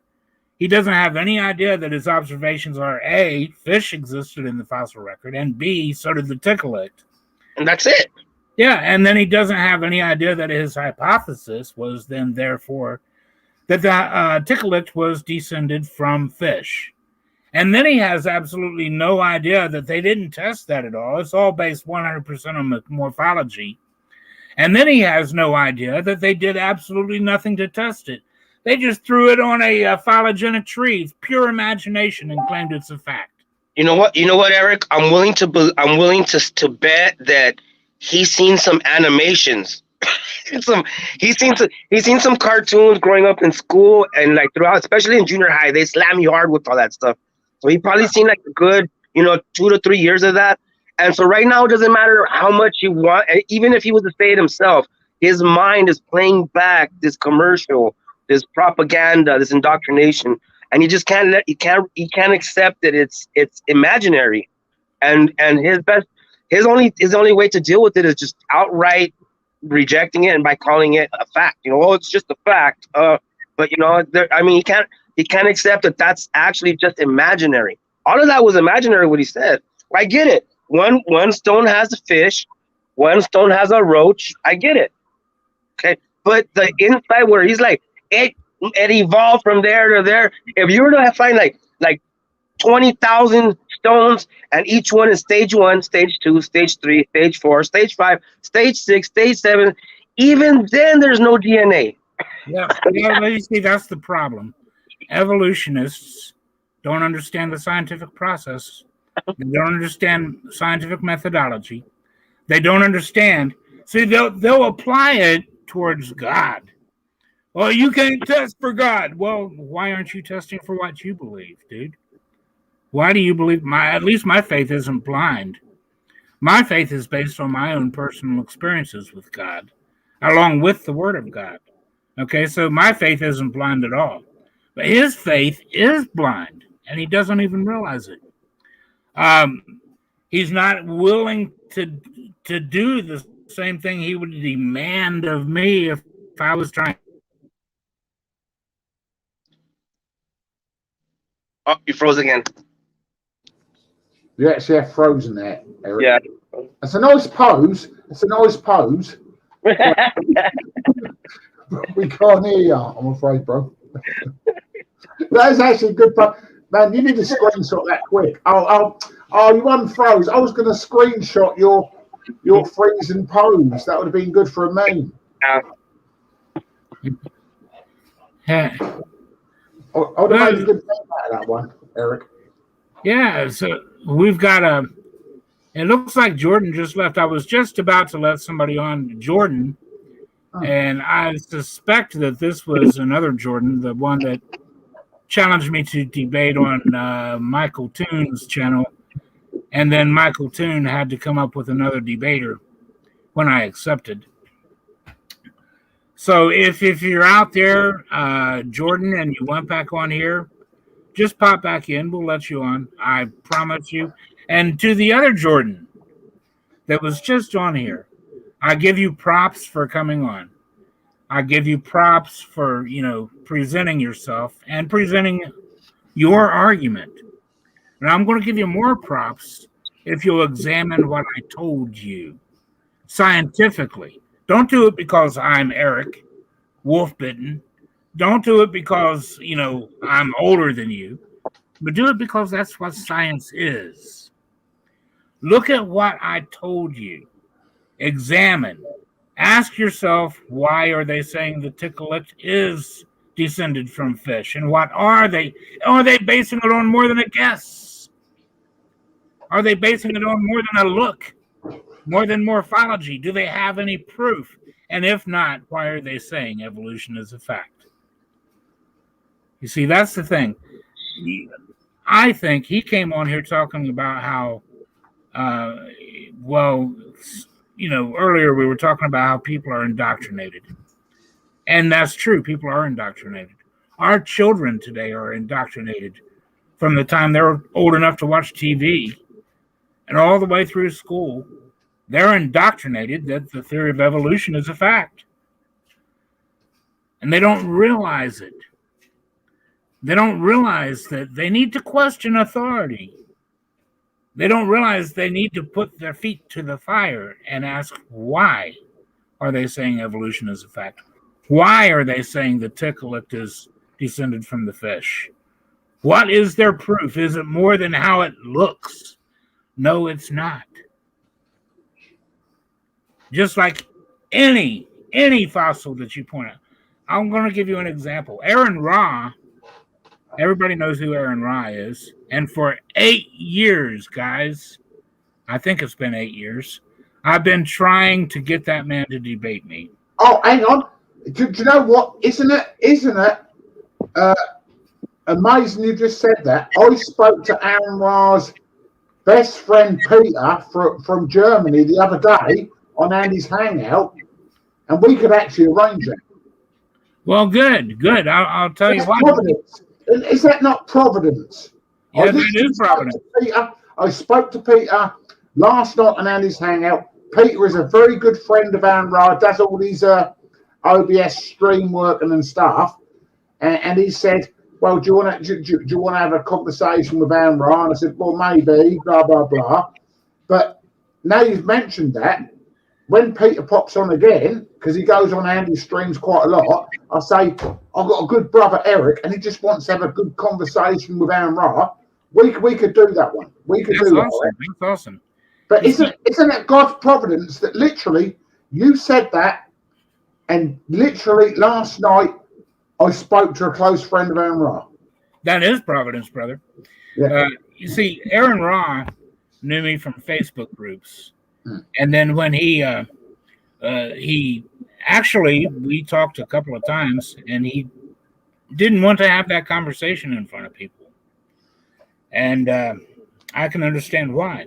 He's got this thing that he calls, if you type in Aaron Ra phylogenetic challenge, you see Aaron Ra has built this phylogenetic tree. It's all based on pure imagination. Not one thing has been tested in a way that you can say, well, it's been through a falsification process. He doesn't have the DNA of any of these things to prove a lineage or to disprove the lineage. And yet he challenges people to come on and prove him wrong. Well, he can't prove himself right. That's the thing. I can come up with any fairy tale and say, well, prove me wrong. They can't prove me wrong. I could just swear, well, it really happened. They can't prove it wrong. Same thing with his phylogenetic tree. He can't prove it right. He can't prove it really happened. So I've offered to take him up on his phylogenetic challenge and see what he can prove. What can you prove, Aaron? Show me the DNA for these things. Show me the DNA test proving that the ticklet evolved from a fish. You know what, Eric? You know what I find so so funny is that that when it comes to evolution and Big Bang, they're like running tests, and then they're trying to prove this, and in some cases, they're doing right and trying to disprove what is not, using the scientific method, but they're using their intelligence. See what I'm saying? So if they were to like, oh yeah, evolution is because of this, and you're like, you proved it with intelligence, and they're like, yeah, Big Bang happened. They're like, you're proving it with intelligence. I mean, I don't even call it intelligence. I call it imagination. See what I'm saying? It's critical thought, or it's thinking, it's imaginary. So what I'm saying is this: is their whole thing about there can't be a God, or there can be a supreme being, or an intelligent creation thing. They can't accept that, but yet they're trying to use intelligence to prove that it could happen without intelligence. I'm like, that is the most odd. Like, that is literally a delusion, and that's just insane. And I think it's honestly, it's just a big scam. I mean, you look at the profits, you look at all the money that's made behind all this. It's like literally, it's like, give me some money to chase around a unicorn. I promise I will soon catch it. Just keep that funding coming. I will catch that fucking unicorn for real. I will. My bad with the language. I will catch that damn unicorn. And just give me the money. And that's where we're at. Literally, this is just a big scam. The whole thing, like, they're chasing unicorns. That's all they're doing. Yeah, well, that's basically the truth. And when it comes down to it, is there a God or is there not a God? I can use science to show them that they've detected God. Science has detected God. I can do that. They taking who God says He is and what He's done, and other things that go, back over 3,500 years, and then bringing it forward to modern science and saying, how did they know this 3,500 years ago? For instance, God said that He flung out the stars. What's that imply? That certainly implies not only a Big Bang, but an expansion. He says, I am stretching forth, and over a half a dozen places in the scriptures, He says, I'm stretching forth creation, the universe. I'm stretching forth the heavens like a curtain. That's exactly what the Big Bang is. That's exactly what eternal expansion, Dr. Guth, Alan Guth, he's the one that gave us eternal expansion. That's exactly what he hypothesized. Well, I mean, you also have Lemaitre, George Lemaitre. He was a high-ranking Catholic priest. He's the father of the Big Bang. Yeah. And everyone knows that. And literally, so here's what we're like. We know that the Catholic they hold those books and those ancient that ancient knowledge of babbling, because they're babblers. That's what they are. They're from Babel. Yeah, they're not giving us anything new. What they're giving us today is the expansion of the universe that Hubble gave us is the same thing that God gave us 3,500 years ago. Just babbling. That's what they're like, changing one word here, one word there, but it's the same story in all the way around. So for them, like, honestly, like, any atheist that says they believe this or believe that, then they're not really a true atheist in any way or form. So that's funny how most of them claim to be atheists, but they're not. They're dark energy worshipers is what they are. They worship dark energy. Well, they're basically Romanist harlot church Jesuits. Right. They're Baal worshippers. They Baal or whatever, however you want to, Babylon or whatever name that is. You trace back who's in the backstages promoting evolution and all this lot. It always, all roads lead back to Rome. Yep. They really do, because Christendom, true Christendom, has never taught such fallacy and pseudoscience. Yeah, Christendom has taught, like Isaac Newton. We have true Christian scientists that have taught true science for years. Then you get the Romanists, and they start, promoting this monkey fish god religion, and people are falling for it. Yeah. They really have. You know, science has been ruined, and that's a good point that you're bringing out, brother. Darwin was the very first one to begin with what we could call turning real science into quote-unquote hypothetical science. Taking science to where hard science, like chemical science, a hard science, something that physics, mathematics. Like I can say, if you mix water with carbide, you create acetylene. I can mix water with carbide 10 billion times and create acetylene every single time through testing. So we know that through the falsification process that's a truth. That is a scientific truth. Darwin gave us this stuff, and he hoped that we would develop ways to prove these things. But not even the fossil record has proven it right. As a matter of fact, Dawkins, in his book, something about the watchmaker, he said, and he's speaking about the Cambrian explosion, he says, we just don't understand it. And this reflects creation more than it reflects evolution. And this delights the creationists, but I absolutely hate the scientific creationist. Why? Because we're holding him to science. That's why he hates us. He says, poof, this don't make sense. He says, he admits, and so does Gould, and so does every other reputable scientist out there. The poof, all of a sudden, he says, the words he uses is they appear in these species fully formed with no evolutionary history. Yep. Now that's Richard Dawkins saying that. That's Gould saying that. They admit this. So, you see, we have something to be proud of. And I think that was a wonderful point that you just brought out, brother. So, do you know what frustrates me? And again, I like actual history. I actually like actual science. I like actual facts. And do you know what frustrates the life out of me is they love to skirt and sweep under the carpet of Darwin's actual evolutionary thought, the actual original title of his book, which was, as we know, wasn't just what they kind of origin of species. They cut out the rest of it. Darwin's actual thought and almost his theology, because his God was self, and his pseudoscience was origin of species by means of natural selection or the preservation of favoured races in the struggle of life. Do people not realise when Darwin was writing that, he saw Asians and coloured folk from Africa as lesser? And people forget that. Yeah, see, as Christians, we know we are all created in the image and likeness of God. There is one race, and that from Adam. Mankind is mankind.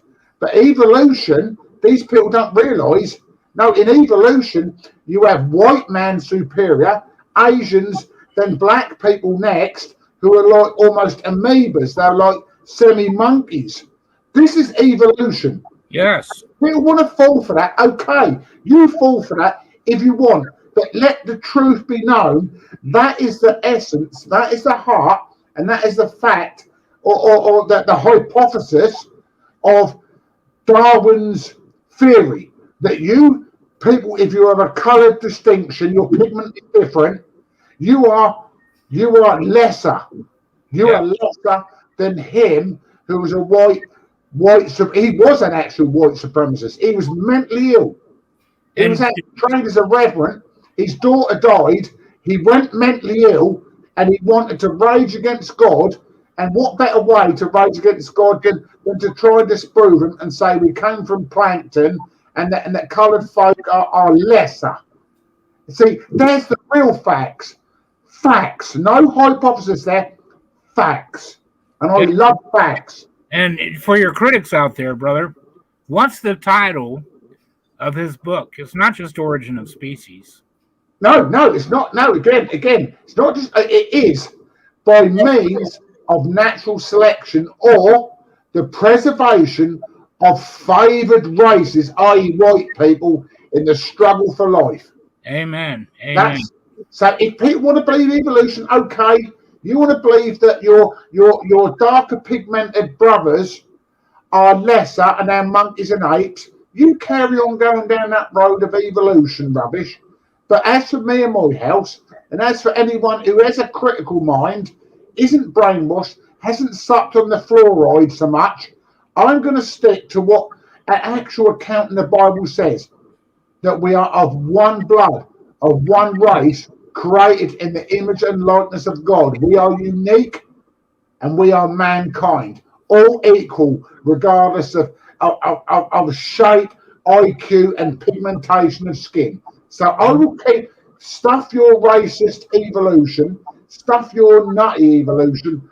I'm going to stick to what the Bible says. Thank you. And again, to speak to your critics, brother, on what you're just saying here, just look at the displays. Look at what they claim. Yeah. Where do they claim man originated from? Monkeys. And then Africa. Is that not true? Yeah. Is that so? Are they exactly what their claim is saying that the unsuperior Neanderthals. Yeah. And what they claim is that man began in Africa. And when you see the displays, you see these black, monkey-looking so-called people. Yeah.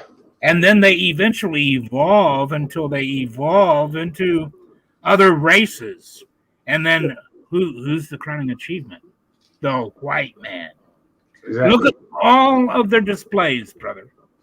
Look at all of what they claim. He started in Africa, but eventually he is spread out through the world and evolved into the other races. And the Europeans were the last one to come about.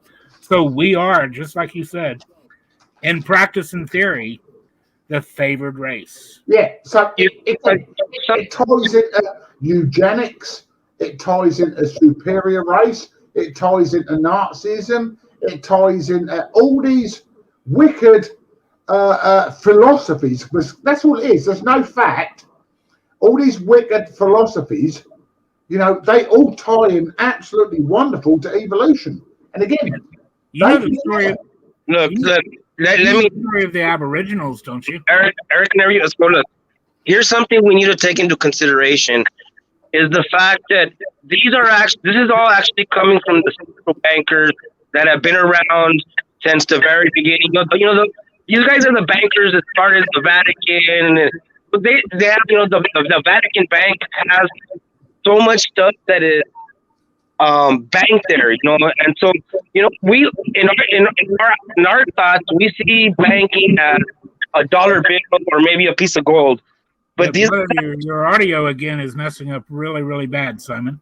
So these guys have been banking forever, and they have been the reason why they're banking. So as they're moving forward and taking over all these other cultures and all these other religions, they assimilate, and it's like a big blob. That's what they are.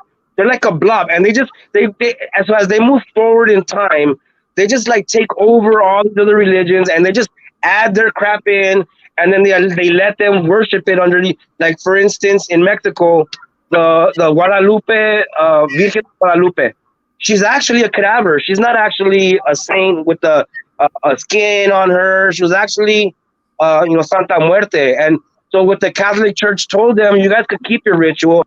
Just make her more carnal. Do you guys know about the what happened to the Aboriginals shortly after Darwin came out with? I don't mean to interrupt you, Eric, but I have to interject because it's funny. Because my anti-racist rant saying that evolution is racist, that horseborn is calling that a racist rant. How oxymoronic and how gaslighting is that? That's nemesis for you, brother. Yeah, I spent 10 minutes coming against racism and showing that evolution is racist, yet you whispered a little gaslight, racist, when I'm actually the anti-racist. So come on, grow a pair, Hawthorne. Stop playing with your straw man and flipping gaslighting. Yeah, well, if Hawthorne wants to come on, brother, and explain what happened with the Aboriginals because of Darwin's book, they're more than welcome to come on. You see, what happened with the Aboriginals was that a bunch of atheists took all this stuff to heart, brother, and they began hunting Aboriginal peoples and decapitating them and burning their skulls to put on displays. Evolutionary displays to show the evolution of man from monkeys to the white man. And they actually use the skulls of our black brothers and sisters, human beings, to put on their evolution displays. And now, tell me that didn't happen. That's history, dude. That's history. They won't accept their history. The more you bring up, the more you take them all the way back to Rome, they won't accept. The more they deny and reject the truth and the facts and the history. They know dark energy is a cult crap thing. They know that. It's basically black magic. And Kristen wants to know, where are Aborigines from? You think they're from monkeys, and you think they're more closely related to monkeys than I am. So don't ask me where they're from. Yeah, we're actually, let's be honest, we're actually those who believe they're created an image and likeness of God, and it doesn't matter what creed, colour, or pigmentation you are. You are the racists, not us. That's as simple as that. They're just better than everyone else because of natural selection and all, dumbasses. Yeah, it's all absolute Bolshevik. Excuse my terminology and my French. Now, the fact is, we're all equal in the eyes of God. Don't matter who you are, what colour you are, what shape you are. Nothing matters. You are the ones that make distinction in races and evolution and superiority of gradual evolution in races, not us. I'm as equal as a black man. A black man's as equal as me. An Aborigines as equal as me. Every single man, woman, and child created an image and likeness of God are equal. That's where we're different. We're actually the ones who are scientific. We're the ones that actually abridge and are proclaiming equality. You lot are doing contra, and the best you're doing, and I've been watching the chat, is an embarrassment. I thought you was intellectuals, but obviously not. The nemesis is unintellectual and an embarrassment to try and straw man and even gaslight and say we're racist by saying all people are equal. This is almost an oxymoron within an oxymoron. It's an embarrassment for you. It really is. I warned you ahead of time, brother. That's their superpower. Nemesis. We've seen the nemesis superpower of wokeness, racism, hatred, straw man, oxymoron, hypocrisy, and gaslighting. Yeah. What a superpower is that? How about have a real superpower by having God-given logic, God-given common sense, God-given actual truth? That would be more of a superpower than this nonsensical stuff. Yeah, what an embarrassment. What an embarrassment. Amen. And brother, I think that's the best last word to end this podcast. I'm not triggered. I have to say, Austin, I'm not triggered. You are gaslighting. I'm correcting your gaslighting. Your inane and inept pseudo-science logic by agreeing with Darwin. Brother, there's nothing wrong with being angry with stupidity. I know, but I'm not even triggered or angry. I'm having righteous indignation to stupidity here. Yeah. You know what? It empowers me. The more that they say, they say some really dumb stuff. And look at this comment. There is no hate like Christian love. Okay, I just want to finish this off by saying, look, guys, we love you. And I mean that sincerely. I invited you guys on here. The one guy that did come on here, he was treated good. He was treated decently. I kept him on point, and I won't apologize for that. I kept him on point, and he couldn't put up with science, real science. He couldn't deal with that. So, we love you guys. We're doing this for you guys, believe it or not. The truth is, I will invite any of you on for a discussion anytime, and I'm going to treat you good. I'm not going to treat you bad. We don't hate any of you. I think it's ridiculous. I think it's cowardly. I think your actions are pathetic. And if I can't tell you that without you thinking, he hates me, then you've got a serious problem. Okay? Facebook is raising a bunch of spoiled little weaklings that can't take any honesty at all.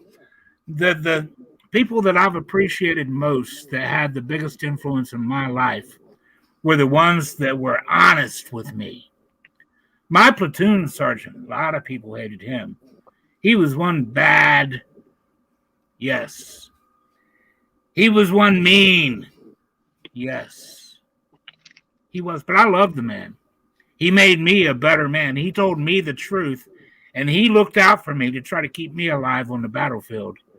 He knew that's what his job was, to turn boys into men. And somebody has neglected to turn you into adults. I blame your parents. I blame the school system. And I'm sorry, but you're a bunch of weaklings, and I don't say that in hatred. I say that out of love. You're a bunch of weaklings that need to grow up and be honest. At least be honest with yourselves. So, gaslight us, lie about us, mass report us, all you like to fake. I really don't care. You can't change who I am or who I am, and you can't defeat me in a debate. Period. But we love you guys, and I mean that sincerely with all my heart.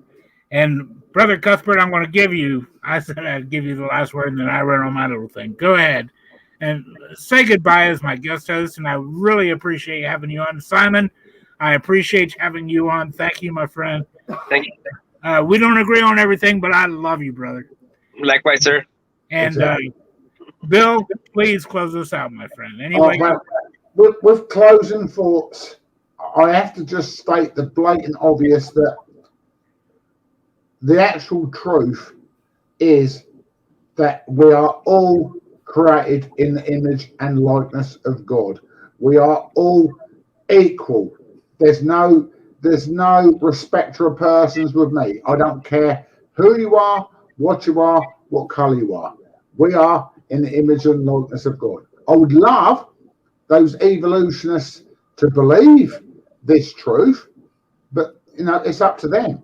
It's actually up to God, to be honest, that he would actually speak to these people. We spoke even privately about epiphanies we've had many a time, me and you, Eric, and we pray for this epiphany to you people, because we're not the racists, we're not the bigots, we're not the haters.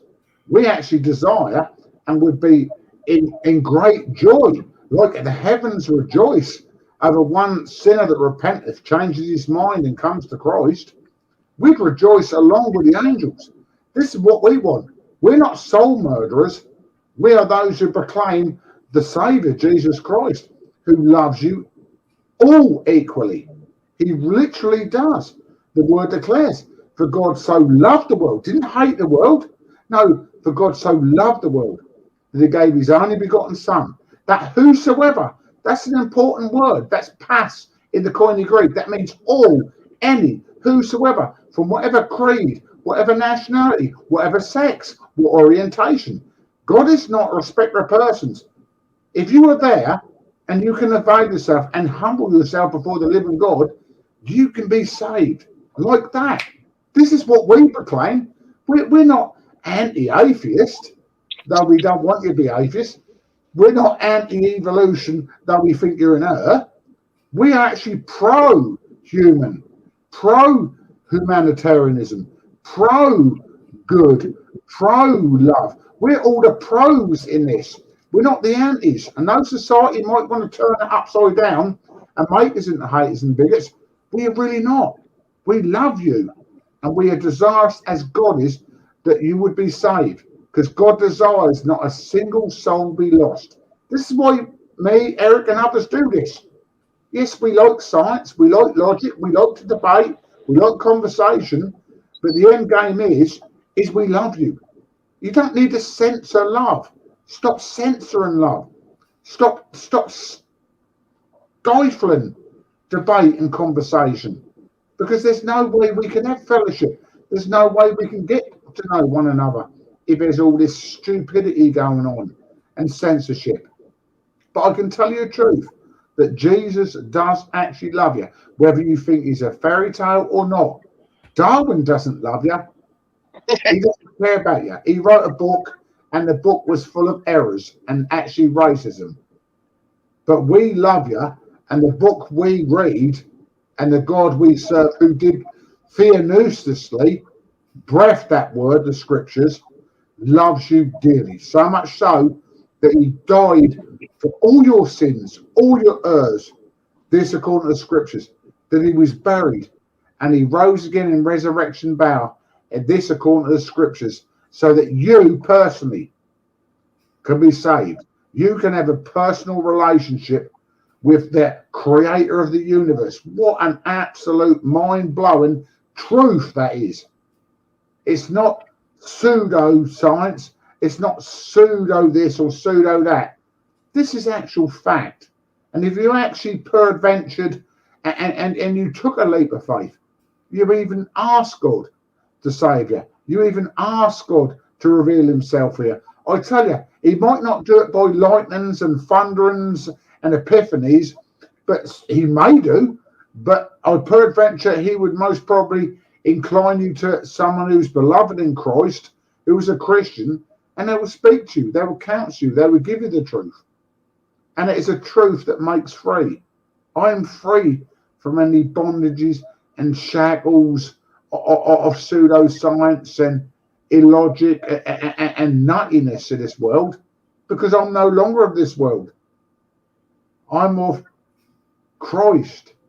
And this is what I want all to be of Christ. And I would encourage people to take a leap of faith. Man, you've already taken a leap of faith by believing that a bacteria on a rock turned into a fish, turned into a monkey, then turned into a coloured person, then over time becomes superior as white. That's what you believe. I don't believe that. You've taken more faith than me in believing that nonsense.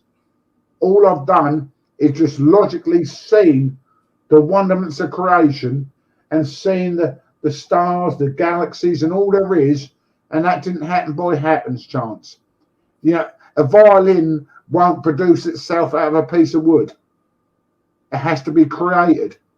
And this is what we're trusting in. You know, we're being humans in the image and likeness of God. We understand creativity. We can create, but only because the Creator created us. And that's as simple as that. I can't go on with theology, but I'm just trying to lay it out in layman's terms for people. You know, with creation, you need a creator. With a violin, you need someone to make a violin.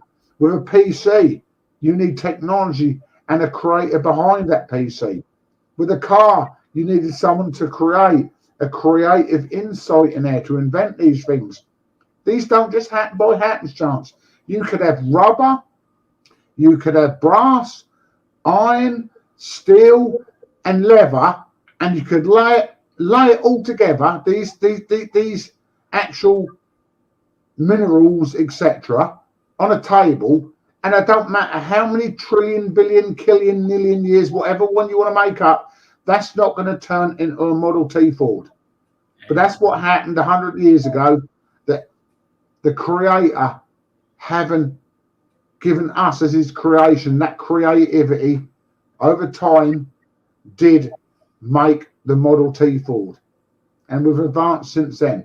But it is the spark, it is the creative spark that gives this. It will not produce itself. And again, I would challenge, and this is why science, you know, pseudoscience or evolution is a nonsense. Again, you've never seen a pile of leather or rubber or brass and steel on a table suddenly turn into a Model T Ford. Ain't going to happen, never will. but with their creative spark within his creation, these wonderments can happen and advancements can happen in medical sciences, in technical sciences, in computer sciences. This is all from the creator. I know I'm waffling, but come on, use a bit of actual logic, use some synapses there, and just fathom what is more true, that a creator has given his creation creativity to create, or a piece of plankton on a rock suddenly evolved into a fish, a monkey, then this and that. Come on, grow up, get some testosterone, you men. Throw away your stupid evolution and embrace the creator who loves you. With that, I'll shut up because I will go on forever. Well, amen, brother, amen. And the one last thing that I will just add to that, and I cannot add to that except to say, if any of you, they're still going on and on about I won't debate them, even though I had brought them on and whoever would come on and etc. If you want to debate, I'll debate any single one of you. Any single one. Just put your challenge in the comments of this video, and I will not only acknowledge you, I will bring you on anytime. We will work it out. I can promise you that. And like the brother said, we're not your enemy. I don't know why you want to be an enemy, but that's okay. There's nothing you can do. You can mass report me all you like. I don't care. I can be in Facebook jail from now to the time Facebook ends. I don't care. I really do not care. You can't affect me. You can't change me. You can't hurt me. There's nothing you can do. So if you ever want to grow up and have a real debate, just put your challenge in the comment box. And brother, thank you very much for being my wonderful guest host. I appreciate you. I love you, and it's so good to have you on and see you again. I know. I love it. Man, I've missed this so much, and I'm so glad you're back on track. You got a new channel, and I will try. I'll tell you what, a good thing. If you're about tomorrow, come join us on the God is Love stream, and I will give you promos because I love you. I've always loved our conversation, and I'm just glad we can get back into what we're doing. It's so much fun. So much fun. I will certainly try to. I can promise you that. And trying's good enough. Thank you, my friend. God bless you, and God bless everybody else. Have a wonderful day. And with that, we're going to end our broadcast. I love you, even if you're my enemy. Bye-bye.